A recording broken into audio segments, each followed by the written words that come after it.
This video is going to piss some people off because it's for a very specific type of person, and I'm going to sound extremely inconsiderate to most people, but that's the only way that I can get the severity of this situation across. So with that said, consider the nuance of my normal videos turned off as of right now. The people who get angry with the brutal honesty that's about to come are often those who have pretty terrible lives. They haven't grown past the age of 20 to 25. They are the people who have not yet realized that the best way to make the most of your 20s is to make them your worst. Because you really only have two options. The first is to use your 20s to become the person that you were meant to be, and the second is to repeat the same 6 months for the rest of your life. If you don't nearly max out your potential in your 20s, you can simply observe society and see where your life will probably end up. In essence, you get stuck in this loop of anxiety and overwhelm, and you just attempt to live your past peak experiences. You go to the same bars and the same raves, and you play the same video games. When you turn 20, you start having the best peak experiences of your life because you're old enough to try new things now,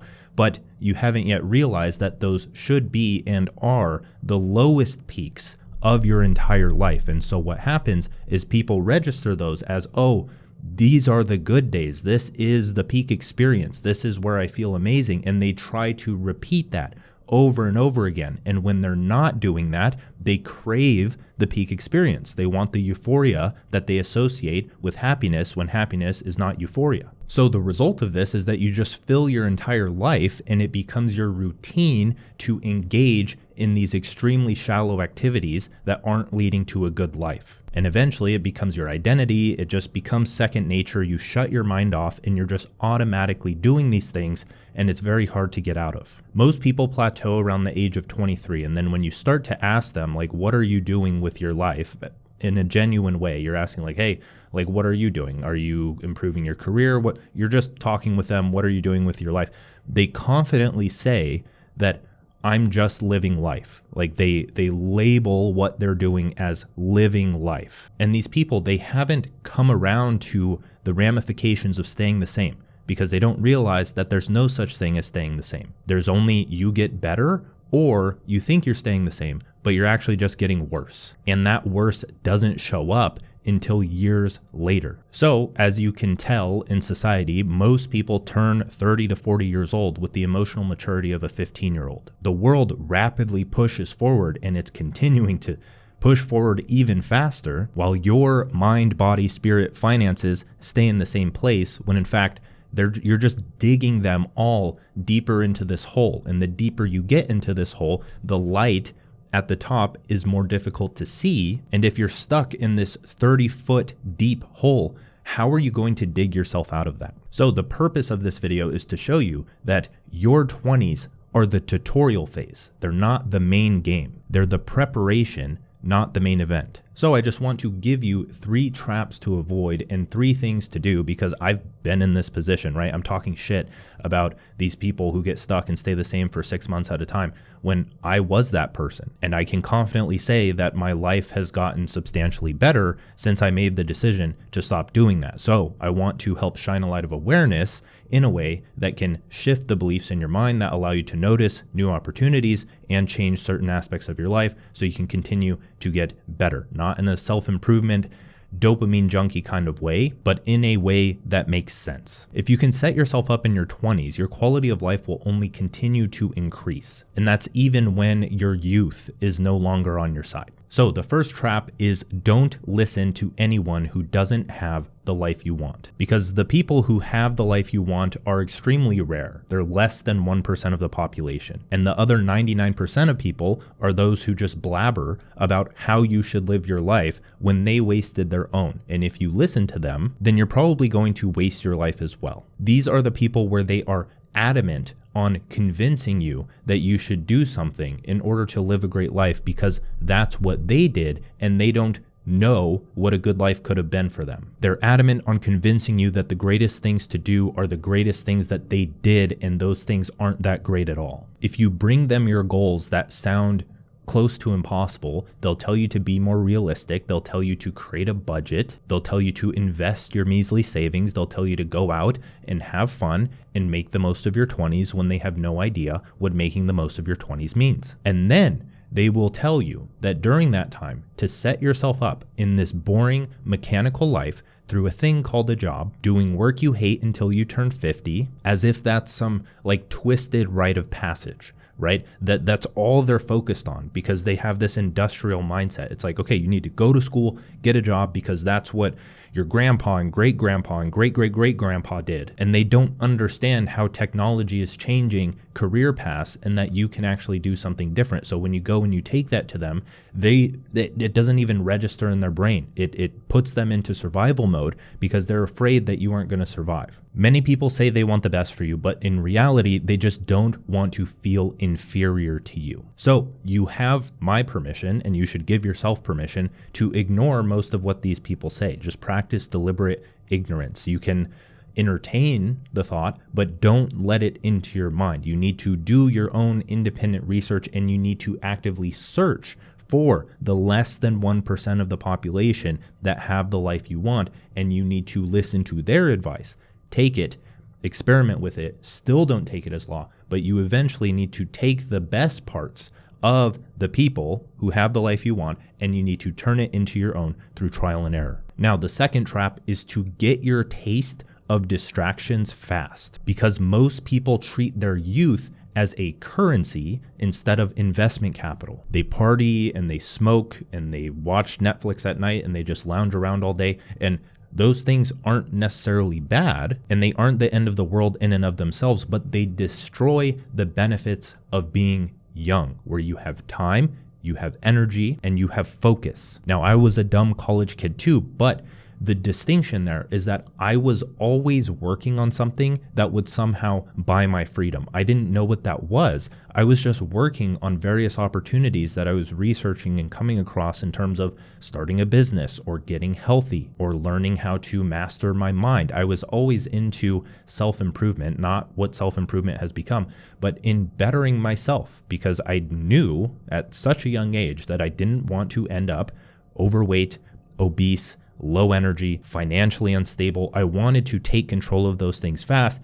And I can tell you, just by trying, just an hour a day, even when I was in college and I was partying and I was doing all of these things, I still felt the desire to set aside time to research and try things and build things. And even though most of them failed, when you actually try something, when you do something in reality, that's when you learn. So if you continue to do it over time, try and fail. It doesn't matter if the business doesn't take off, because you stack all of these skills that lead into something working in the future when all of the right pieces come together. So I'm not telling you to get rid of these distractions altogether. I'm not telling you to stop partying. I'm not telling you to stop smoking weed or doing whatever it is that you do that is draining your time, energy, attention, focus. But it would be wise to get your taste of them quickly. That way you can recognize them as mistakes, but you won't recognize them as mistakes unless you have a goal that you are actively working toward.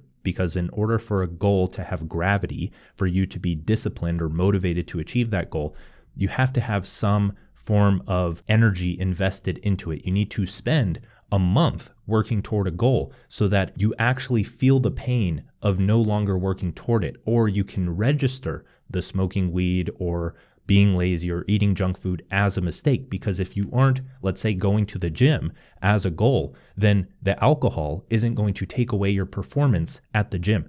If you are not working on a business, then again, the alcohol, the partying, the weed, it isn't going to affect your mental clarity for making more money inside of the business. Most people aren't working towards meaningful goals, so all of the distractions that they're engaging in aren't distractions to them. So the third trap is to do everything in your power to not get a job. And this one is more personal to me because this is what I did, and it drastically changed my entire life. Because when I was around the age of 15 years old, I just had this insight. I don't know where it came from. It just came to me. The insight was that if I got a job, like most people, I would end up like most people. And when I look at most people's lives, I would understand that right as I accepted the job, a third of my time would be taken from me.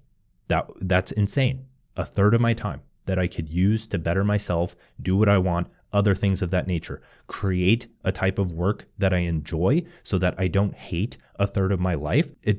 I don't know how that doesn't register to certain people. But then on top of that, another third of my life would be spent in this low energy state, right after work, when I'm drained from putting in energy to something that I hate, and you become what you focus on. So if you focus on something that you hate, you're going to become something that you hate.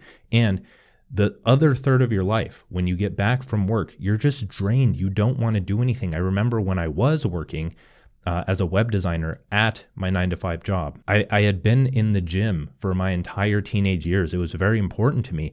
And that was the only time that I've ever started skipping the gym, right? I didn't want to go after work because that would just extend how much less free time I had to myself. I would go to work it would take an hour to commute. So I'd leave at 8, get there at 9, clock out at 6 because an hour lunch. And then that doesn't count towards your 9-to-5. And then it's like, okay, I'm going to drive to the gym 10 minutes, work out at the gym, maybe an hour, drive back home an hour. And then I just have to go to bed. If I want to get my sleep and actually live a healthy life, and being healthy to me was a value then. That sounds horrible. Now, the reason that I put this section at this point in the video, because if you've reached this point of the video and you agree with most of the things that I've said, you have similar goals, then I don't feel bad about saying this or prescribing this as a piece of advice and blanketing it. But the piece of advice is that you need to start a business. I know what type of person you are. You need to start one right now, and you need to begin working on it, and you need to make it a success. You're not the type of person that's going to go furiously in the comments and say, oh, not everyone should start a business, because you are the person who wants full control over their time, energy, focus, and money. You understand that the good life and flow states and anything good in life stems from an increasing level of challenge that is matched by an increasing level of development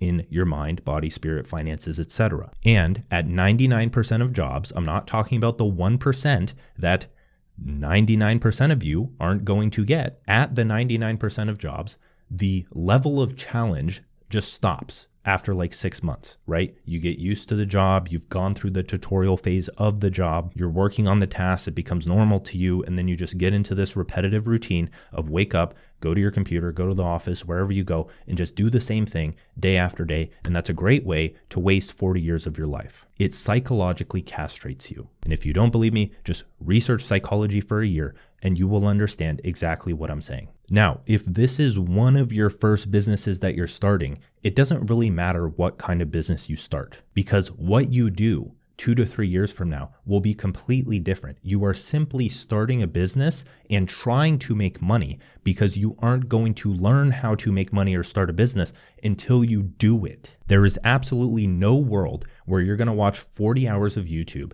and read 10 books and magically within a year build $1 million business. It isn't going to happen. You have to go through the trial and error. You need to start whatever it is and then learn along the way to overcome roadblocks, and you pivot along the way. You're going to start with a personal brand or a software company or an e-commerce or drop shipping or whatever the flavor of the day one is right now. One thing I would recommend is just doing something that is popular on YouTube, because if it is popular, that means that yes, even though it's saturated, it works. So just keep a finger on the pulse of the newer business models that are coming out. And if you actually commit to it, which 99% of people don't, then you will probably make 10 to 100K a month if you actually have a bone in your body that can improve and iterate and not quit after 2 weeks. Those who are not in the game just don't understand how little competition there actually is. Just because you're scrolling on social media all day or you see all of this success, these successful businesses popping up, it's like 10 to 50 people that you're seeing. That's it. Maybe 100, maybe 200 out of 7 to 8 billion people on this planet. The echo chamber that you're in is so incredibly small. It's actually mind-boggling. The only successful people in an online business, as one example, are those who just don't care if there's competition and know that they can grab their piece of the pie too. Now, on to the first thing that you should do. We just went over the 3 traps. Now we're going to go over the 3 things you should do. The first is to set goals that fucking scare you. And when I was mapping out this video, I felt like this ball in my chest of emotion, of thinking back to the time where you think to yourself, like, I can't believe how far I've come, right? You don't see how far you've come until you reflect on it and look back and see, wow, I've actually accomplished all of these things. When you're an executor, when you're an action taker, you're a doer, you just do things, right? It's just a part of you. It's what you do. You can't wake up and not make some form of progress. And so when you look back, you're like, holy crap, like I actually made it that far. I published 2 books and it doesn't even feel like I published 2 books. Like I feel as if I've made my younger self proud, because little Dan never would have freaking guessed that I would have actually written 2 books or been the CEO of a small and scrappy startup company or built such a wide influence on the internet. Like he wouldn't have even thought of that. Now, the problem with this is that the pursuit of greatness is often shot down by people who never do anything great. They see it as shallow or materialistic, or they see getting rich or achieving goals as just that. They only pinpoint it. They put a spotlight on that and they're like, you're a bad person because you want to make money or you want to be famous. I don't want to be famous, but that's like, I don't consider myself famous either. I think I have a pretty large influence, but that's the byproduct of creating value in the way that I'm creating it, such as a YouTube video. But these people don't understand that there is something there. There's something deep. In my personal opinion, the deepest and most meaningful things come from the pursuit of materialistic or shallow things, because you can only reach the depths once you've scratched the surface, once you've started digging down. And by not pursuing anything but the domain of spirituality, which that's only one domain. There's also the material, the money, the mind, the body, the health, etc. You have to do all of these things if you actually want to become a well-rounded individual. And the thing with pursuing these goals that scare you, or even scare your younger self, or that your younger self wouldn't have even conceived, is that it just, that alone is a source of energy that is so potent that even the world's strongest stimulant just can't compare to it. It feels so good, and that's not sustainable. Don't try to sustain it, but I'm sure you felt that when you're pursuing this big grand vision, that is just a massive source of intrinsic motivation. It's like a cosmic pull that is just calling you to become your higher self. It's your calling. It's a self-imposed calling. So to replicate this, I want you to pull out a sheet of paper, and I want you to write at the top 10 goals, 10 years. And I want you to write down 10 goals that make you physically uncomfortable for 1 year at a time for 10 years. And then you're just going to focus on one massive goal per year. Why? Because your mind expands to fill the goals set for achievement. It's like Parkinson's law, but for goals. And because building a $1 million company takes almost as much effort as building a $100 million company. And if you don't believe that, you don't understand it. You don't understand that when you set a massive goal, it changes the actions that you take. If you're trying to build a $1 million company, you're going to take $1 million actions because that's your goal. If you try to build a $100 million company, you're going to go down a pretty different direction in order to get there.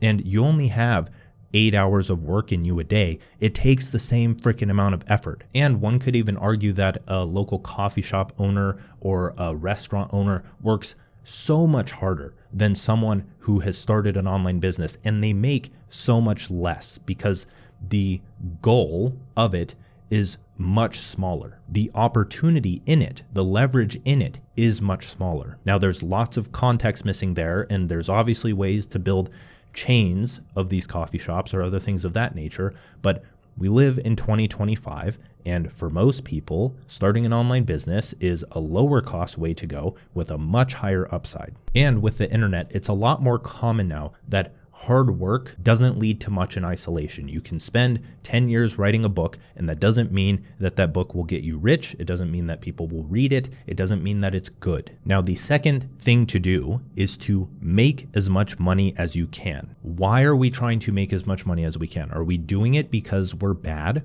or because we're evil people who just want to make a lot of money? No, we're actually doing this as a way to supercharge the growth and development that we have throughout our 20s and our 30s. Because money is tricky, right? So many people don't see it for what it is because it's so intimately tied with our self-worth and our morality and our survival. So when people try to make money or hear about money, they have all of these beliefs about it that they don't think they can change, or they register those beliefs that were conditioned into their head as truth. Your parents tell you to save your money, your pastor tells you to shun money or not worry about it, and your culture that runs on money tells you it's not important. And so you listen to all of these things, and then you just get pile drived into the ground because you have these bills stacking up, you can't get what you want in life, and you feel guilty or bad for pursuing something that you want in life, and you start to think that you can't make money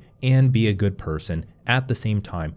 That is just categorically false. So am I telling you to make a bunch of money and be evil? No, I'm telling you to develop yourself, develop your mind, and develop your finances so you are a well-rounded individual who can make their own decisions when it comes to money because you've experienced it. Very few people actually decide to see beyond the virtue signaling that is rampant on social media and everywhere else and form their own opinion about what money is and what it can do for you. I do not care how spiritual you are or how intellectual you are. If you have a poor psychological relationship with money, you are not as developed as you think you are, and you are not living as good of a life as you think you are, because money is involved in almost every single decision you make. And if you have a poor relationship with it, then your life is going to be pretty terrible. And we don't live in pre-industrial times anymore. No, you are never going to go back and live like your ancestors, not in a modern world. You aren't going to go back in time. And so the objection here is, okay, but Dan, what if I just want to make as much as I need? And that's perfectly fine. But again, you are limiting the level of challenge that you can take on in any domain of your life. You can be mostly happy and satisfied, and that's great. A lot of people live great lives. But for those listening to this, I think you will resonate with the fact that you don't want to reach a point where you relive the same 6 months over and over again for multiple years, for the exact reasons we stated at the beginning of this video. And there are very few things that you can continue to progress at that aren't your work, your mind, your body, your spirit, and all of those things are intertwined. And you need to survive. Entrepreneurship and value exchange is an infinite game. Now, as dangerous and as evil as money can be, you can't build rockets or feed the world without it. Money is a globally accepted form of value. And if money just ceased to exist or people started making less, the world would get bad very fast because people don't work when they aren't motivated with a reward. That doesn't have to be your only reward, but that's why people work. Now we're going to talk about this in like 2 videos from now. The next video is going to be on the 3 decisions that will make you rich. And then after that, it's how to learn anything in 2 weeks. So with that, making money is a skill. It's so tied in with your identity that you don't see it as something that you can practice and improve. We're going to talk about how to learn anything in 2 weeks in that video. But for now, just understand that making money is like learning a language or learning how to play the guitar. The difference is that when you try to make money, one, you need another person involved, and you usually need to interact with other people. That means that your ego is going to come into play. Your values and beliefs are going to come into play. When you're playing the guitar, it's pretty obvious. You just pick a song, you try to play it, you look up how to play that specific note, then you continue learning how to play the notes, and then eventually you can play the song, and then you picked up techniques, and you go to play another song, and then it's easier, and then it's easier, and then it's easier. The thing is that with instruments or video games, so many people are okay with playing video games and getting so good at them, but with those, there's no risk. It doesn't matter if you fail. With making money, it matters if you fail, and that's exactly why it's important to do, because that's how you practically overcome caring about what other people think or managing your emotions. Entrepreneurship and making money are deeply spiritual because you experience more negative thoughts, negative emotions, negative experiences that you can work through. When you're stuck meditating all day or you're only worried about these minor irrational things in life, you're not actually putting weight on the bar. You aren't bench pressing 315 pounds with your mind. You're lifting a 5-pound dumbbell because you're upset that someone cut you off in traffic. That's not a high magnitude. That's not a high weight that you're training with to build more mental muscle to make yourself more capable. Now, the third thing to do or to focus on is to self-actualize. Because if the overarching aim for the entirety of your life is not to self-actualize, then it's to self-sabotage. So every single action that you take should align with the purpose of self-actualization. And if they don't, then I would assume that you don't have a deep reason behind why you do what you do. And it's extremely difficult to explain the gravity of this because most people don't think about the outcome of their actions. They have a myopic focus on short-term pleasure that slowly beats them into a pulp without them realizing it until decades down the road. That is the worst possible place you could imagine yourself. Health issues that caught up with you, a mind that can adapt to the changing technological landscape. The actions you took were never a fully conscious choice, so they never led to anything great. I shouldn't have to explain the decades of psychological research that have amply dissected human needs and development. I shouldn't have to explain that if you don't self-actualize, you will experience a world of unnecessary pain and you won't know what to do about it. So for your own good, you need to train your mind to zoom out. You need to make it a habit to adopt the perspective of the highest version of yourself and consult with them before you make a decision. It needs to become more than second nature. It needs to just become the thing that you automatically do, that when a decision comes up that is important, you consult with the higher version of yourself. Who do I not want to become? Who do I want to become? Or what life do I not want to live? What life do I want to live? And then you allow your decisions to be shaped by those answers. And you don't need to be perfect. You don't need to make every perfect decision in life. You just need to understand that most people never make a conscious decision in their life, and that if you simply do that, you will live a better life than them. Now, if you want to read more about human potential or becoming future-proof or learning AI and business and internet stuff, subscribe to my Substack. The link for that is in the description. Other than that, thank you for watching this video. I'll see you in the next one. Bye.